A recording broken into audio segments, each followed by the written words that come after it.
Meet Detective Frank Shaw. He's deaf, but these criminals have no clue they're about to be thoroughly dispatched by him. How did we get here? Well, let's rewind to 11 months ago. The day starts off like any other day with Detective Shaw bobbing in tune to the music while preparing for work. He steps out to the balcony to take a sip from his green smoothie before picking up a call from his daughter, Sam. From their conversation, we discover that it's Sam's birthday and Shaw has a special surprise prepared for her. He gives her a hint that he got her a guitar, but Sam assumes that he got her a snake because his exact description of it is that it doesn't have a neck, but it's got a body. Sam tells her father that he must be out of his mind, but he promises her that whatever she gets, she'll definitely like it, even if it ends up being a live lion. Yeah, right. Good luck with surviving after telling my mom that, because she sure as heck won't waste time beating the fuck out of you.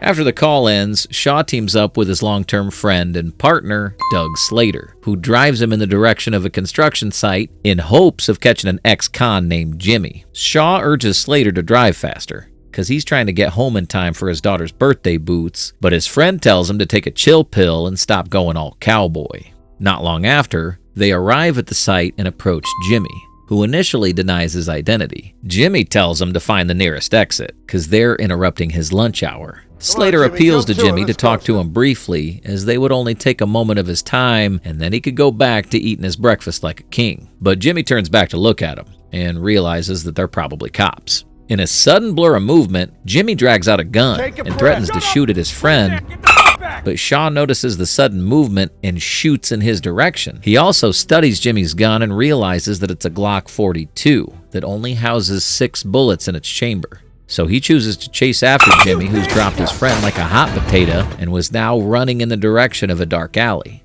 Shaw loses sight of Jimmy and goes in search of him while allowing him to exhaust his remaining 5 bullets. But in his defense, Jimmy couldn't shoot a blank sheet if it were staring straight at him. Shaw finally finds Jimmy hiding behind one of the blocks and grabs him. But the dude proves to be as slippery as an eel because he slips out of his grasp and runs out of the alley, failing to see the oncoming vehicle on time. Jimmy's brain is smashed to smithereens, while Shaw, pumped by the adrenaline of the chase, doesn't stop fast enough to avoid slamming his head into the car. He drops to the ground with blood trickling down his ear, showcasing that he's taken a fatal hit. In the months following the incident, Frank grapples with his hearing and has to make use of hearing aids. Unfortunately, his ears are extra sensitive to the world around him. Frank's daughter, Sam, ever the optimist, rallies around her father in his difficult time. She pushes him to join her in learning sign language, even inviting him to her school's music event. But Frank, being Frank, declines. Social gatherings and his newfound awkwardness make for a less than ideal combination. During one of their calls, Frank's hearing aids suddenly emit a sound akin to a jet engine in his ears. Annoyed and concerned, he visits the doctor, who lays it out bluntly. Frank's hearing has gotten worse over the last 11 months, plummeting from a shaky 50% to a rocky 30%. The reason? His cochlea is deteriorating faster than a donut left at a police station, and total hearing loss looms on the horizon. And if that's not bad enough, implants aren't an option in loud environments. Basically his kryptonite now. The advice? Take it easy. But Frank, not one to play by the rules, especially when it comes to his job. Stubborn as ever, Frank dives headfirst into another case, this time investigating the brutal murder of 2 young dealers. Turning his hearing aids up to maximum, Frank is greeted with nothing, not a peep. Frustration bubbling over, he leaves the scene in a huff, the silence around him feeling heavier than ever. Later that night, he finds himself nursing his sorrows at a bar. His expression, the dictionary definition of defeated. Doug, ever the loyal partner, walks in armed with pep talk. Doug insists Frank shouldn't give up on his career, even with his disability. But Frank, drowning in self-doubt, doesn't buy it. That is, until Doug dangles the bait, a return to the force while working on a murder case. The catch? The key witness, Ava Fremont, is deaf and their interpreter won't be available for another week. Frank hesitates, pointing out that his sign language skills barely rival a toddler's. Heck, his daughter wasn't even deaf, but she signed better than him. But Doug plays the loyalty card. "You're the best partner I've ever had," Doug says, convincingly enough to melt Frank's defenses. Get a room, you two? Reluctantly, Frank agrees to help. The next morning, the duo pay a visit to Ava Fremont's apartment in a nearly deserted building, a byproduct of tenant evictions thanks to money-hungry corporations. Apartment 10G is where they find Ava, a fiercely independent 33-year-old who's less than thrilled by Frank's clumsy attempt at sign language. Her exasperated expression says it all. Am I really supposed to trust this guy? Doug steps in to explain the situation, smoothing things over by reassuring her that Frank will be taking her statement through sign language. But she doesn't budge until Frank gives her the pickup line of the century. Just an old dog trying to learn new tricks. This obviously strikes a chord with her, and Ava lets him in. Ava describes how she was snapping photos in the alley when she stumbled upon an altercation and, being a law-abiding citizen, filmed it. She shows him the video. But neither officer recognized the gangsters involved. Doug collects her statement and requests her phone as evidence, promising it'll be returned. Ava reluctantly hands it over, clearly skeptical about police efficiency. Who isn't? During a quick bathroom break, Frank texts Sam, letting her know he won't make it to her event because of work. Now stop lying! Just as he's about to leave, he notices something odd. An overdose reversal injection casually laying on a shelf. His detective instincts kick in, and he mentally files it away as a red flag. Later, Doug reveals Ava's background. A few run-ins with illegal substances, which makes Frank wonder if his future wife's photography hobby is just a cover for something shadier. Run, little brother, run. On his way home, Frank realizes his hearing aid's battery's on the brink, and because Murphy's Law is real, he left his phone at Ava's place. Muttering under his breath, he heads back, only to find Ava's apartment isn't the quiet sanctuary he left. Inside, Mason, the gang leader, and his thugs have barged in, cornering Ava. Mason, attempting to play the gentlemanly gangster, reassures her they mean no harm. A bold-faced lie, if ever there was one. What are you doing, brother? He grills her about any copies of the video and whether anyone else has seen it. Ava denies everything, her terror barely hidden. Satisfied, but not entirely trusting, Mason forces Ava onto the couch and prepares to inject her with a mysterious substance. Meanwhile, Frank, observing the whole nightmare unfold from outside, decides subtlety is overrated. He smashes through the window like an action hero, minus the cape, grabs Mason's gun, and demands the thugs stand down. For a second, it looks like he's got the upper hand. Then, in a classic bad luck Frank fashion, Sims, another gangster, bursts in, sending bullets flying in every direction. In the chaos, Angel, one of Mason's henchmen, gets hit, and Ava seizes the moment to flee with Frank through the window. But Mason isn't about to let him slip away. He orders his men to lock down the building and capture the pair alive, because the last thing he needs is more attention from the cops. You are smart. You have brains. Frank and Ava, realizing they're trapped, double back into the building, sneaking into an empty apartment to regroup. Sims reports back to Mason, confirming their targets haven't escaped the building. He suggests calling in reinforcements, including 2 cops on their payroll. Manson, liking the sound of that, agrees. Because why settle for a small army when you could have a crooked one? Mason glances at Angel, who's bleeding out faster than a leaky faucet. Realizing his guy wouldn't last much longer, Mason calls in their underground medic, someone who probably took the Hippocratic Oath with a wink and a nod.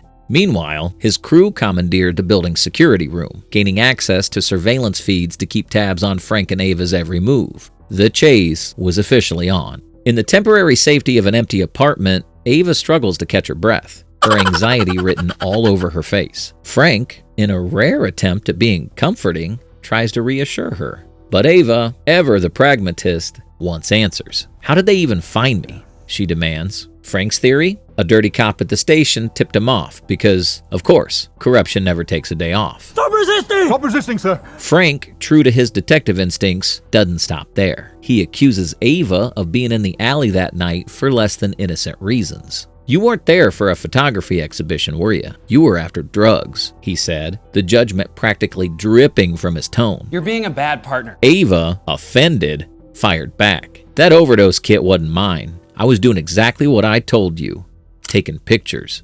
She might have been cornered by gangsters, but she wasn't about to take Frank's misplaced blame. She reveals that after her grandmother died, she turned back to drugs and she'd finally decided to quit. She'd fallen deeper into depression and she turned back to drugs, but on the very same night she'd gone to see her dealer, she'd witnessed that accident.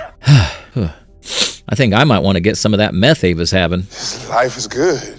You know what I mean? Frank tells Ava to wait for him, while handing her a $1 bill since she wouldn't hear him when he returns. He explains that if he slides it under the door, it's him. Otherwise, Ava shouldn't open the door for anyone else. Ava, trying to regain some control of the situation, attempts to signal a neighbor in the building across the street, but her SOS doesn't exactly yield heroic results. The cherry on top? She spots a cop car in the parking lot and feels a flicker of relief until she realizes the officers are actually working for the gang. Her day is officially in the gutter. Downstairs, the medic, who would probably win an Oscar award for the world's best female villain, is busy tending to Angel and demands a wet towel. Mason moves to get it, but spots Frank's phone on the table and warns his goons that the targets have no phone, but are definitely looking for a way to call for help. He then orders the gang to reroute any emergency calls to dispatch, because when you're a criminal mastermind, micromanaging is just part of the job. Meanwhile, Frank runs into his own set of problems. The stairs are crawling with gangsters, so he has no choice but return to Ava. She then fills him in on the corrupt cops, and the realization hits him like a punch in the gut. Every exit is sealed, and they're now sitting ducks. Determined not to stay that way, Frank tries using the elevator's comm system to get help, but on the way, his hearing aid battery gives out. The timing? Impeccably awful. In the elevator, the gangsters in the control room spot him on the camera and send out an alert. Frank attempts to make a call, but the line's busy, because apparently even emergencies aren't immune to bad customer service. When the corrupt officers attack him and Ava in the elevator, they retreat to the 10th floor. Back in Ava's apartment, they find Angel waiting alone. Things go from bad to worse as the medic, under pressure from Angel, points a gun at Ava. But when Angel demands she shoot, the medic refuses. "That's not my job," she said with an exasperated sigh, as if shooting people wasn't in her very flexible job description. For once, why don't you pick a side? Ava, thinking fast, knocks Angel out cold. Frank then swipes Angel's phone, knowing it's their best shot at calling for help. When Mason arrives, Frank ducks into another room. But Mason isn't dumb. He calls Angel's phone, and Ava has to silence it before the ringing gives him away. Frank then texts Doug, asking for backup. But his timing was off, because, of course, he steps on bubble wrap. The noise makes Mason's eyes light up like a man with a torch under his... Well, you get my point. Frank and Ava then bolt through a window into a neighboring apartment. Ava knew the owner, a fact that proves useful when they get a video call from Doug. He looks frantic, but promised he's on his way. Mason, meanwhile, regroups with his crew, hyping up Angel like a coach rallying a losing team. "We can't afford mistakes now," he warns, his patience wearing thinner than a dollar store tissue. Back in the apartment, Frank and Ava see Mason's men trying to force their way inside. Ava alerts Frank just in time for him to slip out again. Realizing they were being tracked via Angel's phone, Frank ditches it with as much disdain as someone tossing out a disappointing cup of coffee. Mason, now fuming, orders a floor-by-floor search, determined to end the cat-and-mouse game. Hiding in yet another apartment, Ava tries to lift Frank's spirits. "Your hearing doesn't make you any less of an officer," she said, her tone sincere. For a moment, they bond, sharing bits of their lives and forming an unlikely camaraderie. Then Doug arrives, but he's alone, and that sets off alarm bells in Frank's mind. Frank decides to meet Doug in the lobby, devising a risky plan to get there. On the way, they ran into Farrell, one of Mason's goons. A fight ensues, and Frank, surprisingly agile, manages to throw Farrell onto the top of the elevator.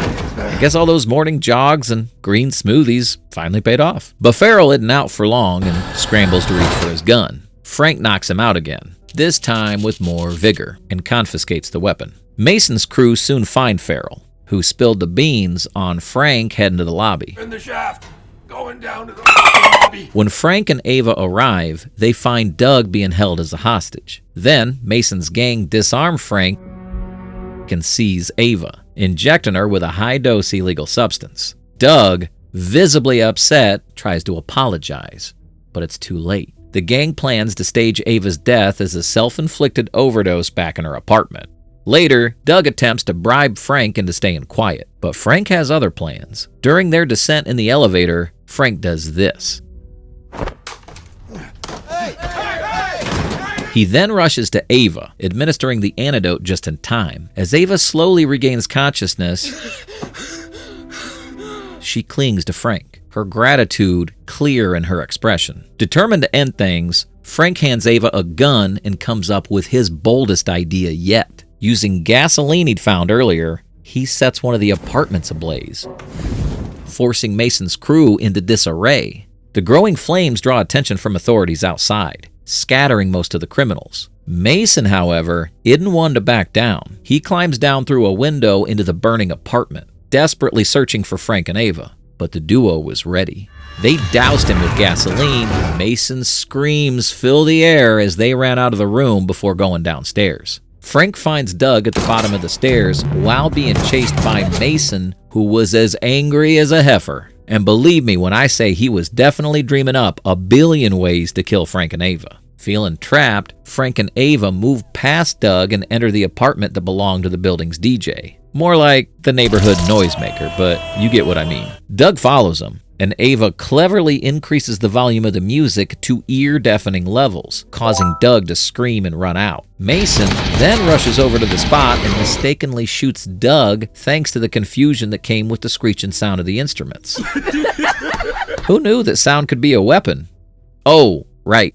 The Jews. Frank walks over to where Doug's body lay in a crumpled heap on the floor. He tries to apologize for everything he's done, but dies before getting a word out. Ava walks over to Frank's side, but the drugs that she'd been doused with earlier that evening start having an effect on her, and Ava collapses due to the drug's side effects. Shortly afterward, Frank notices a shadow in the hallway and hides in the corner while Mason walks in to inspect Doug and Ava's bodies. As Mason checks if Ava still has a pulse, Frank steps out and strikes him with all the anger he could muster before running out of the building with Ava. He cries out for help, and he's instantly swarmed by paramedics who take Ava off his hands. A few months later, Frank is seen at a music recital watching his daughter play the guitar. He recalls Ava's words about how she listened to music through other people's reactions when they listen to music. And as he slowly scans the room, he feels more relaxed and at home as he appreciates the beauty of life. The movie ends as Ava walks into the room and sits by Frank's side while smiling warmly at him before signing to ask if he isn't feeling uncomfortable. But he motions to her that he's enjoying himself through the beautiful expression of music on people's faces.